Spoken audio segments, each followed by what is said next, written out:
Greetings,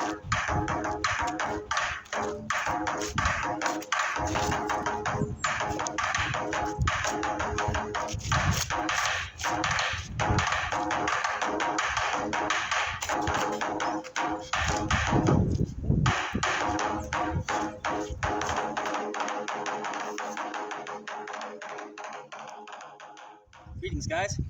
Instructor Jeremy Thomas, and I really did this video today just to show you guys my newest purchase from Shifudale de Goss. Thank you very much, Shifudale. And kind of compare it to what the Nord is for Tonfa. So let's get right into it. These are not weapons I'm very familiar with. Okay, I'm still very much in the beginning process of learning how to manipulate them and do figure eights and things like that. So, you know, no, nothing here is meant to be taken as exemplary. So what we're discussing is the weapons themselves. Okay, this is what I've noticed when I go to tournaments, stuff like that, classrooms. This is usually, you know, the generic style, pegged from the side, you know, uneven pegs, lots of glue, bad sanding, you know, a real thick finish in some places, real thin in others. They're just the standard generic. These are 22-inch, and the upside to them is that they're light for the whipping and the figure eight side motions, but they feel like toys. I mean, they really do. They don't feel like if I hit somebody with that, it would be much different than just hitting them with a regular punch. Now, catching them with the edge of something might change that, but still. You can already see these are much bigger in circumference. They're round handles, pegged through all the way to the bottom. Okay, nice little inscription there of the company name. And they're just, man, they are 26-inch. The circumference of them is bigger around than my Guandao. They're bigger around than any of my pole arms. So I feel like if I hit somebody one way or the other, they're going down. I mean, bones aren't going to break, they're going to shatter. I mean, comparison between the two, okay? You can see how the Torii model kind of makes this look like a toy with the glue and the uneven pegging and all the bad sanding and finish spots. Whereas this thing is a weapon, okay? It's just, when you hold a real weapon in your hands, you know the difference, okay? So I'm not saying that this style couldn't hurt someone. I'm saying it would take a lot more effort than just one strike or two from a heavy-duty actual weapon. So this is something to think about, not just for this particular thing, but for any weapon. You know, if what you're training with feels like a toy, it should feel like a weapon.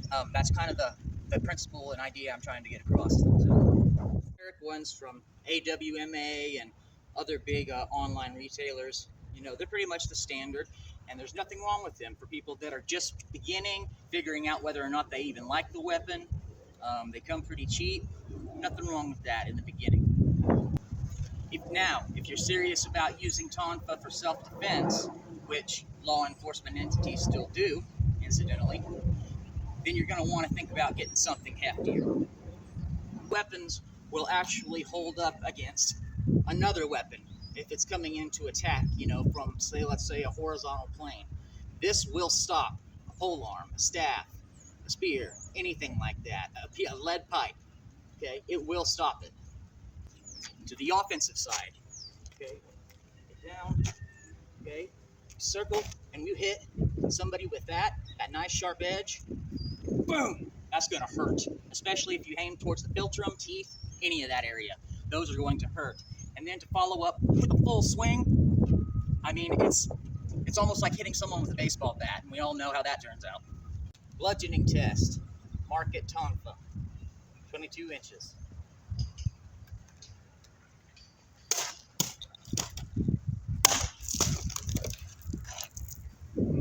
Bludgeoning test 3, Torii, 26-inch.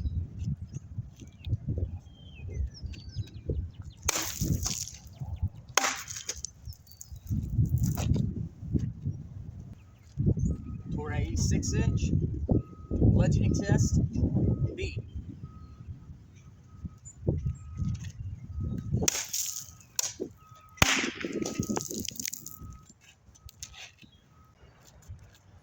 intermediate density target, 22-inch generic Tonfa.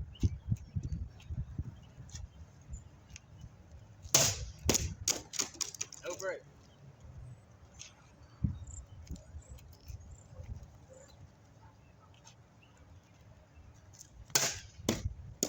No break.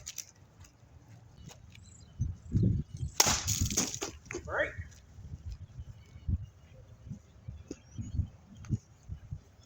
Popped it through the top, but that gives you an idea of how much more force is created with the longer, denser weapon. Toray 26-inch, denser target.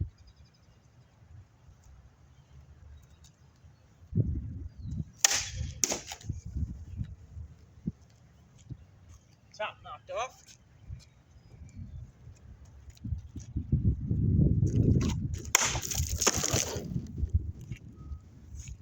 No complete breakthrough, but it did pop the top off.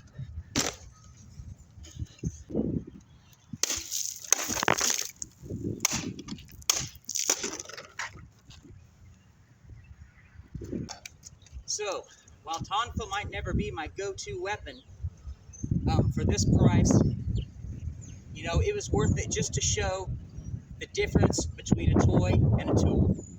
Again, none of this is exemplary. I'm very much a beginner with this weapon, but I'm not a beginner with weapons in general. So, there's nothing wrong with starting out with something light and easy to work with, but one's a toy, one's a tool. There's nothing wrong with these generic ones if you're just starting to get a feel for the weapon and just starting with basic exercises.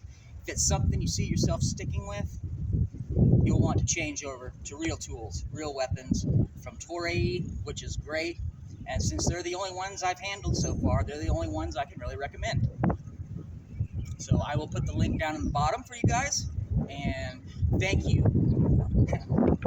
Thank you, Sifu Dale, for getting me these at such a low price. And I hope I was able to help you out. Best of luck to you, sir.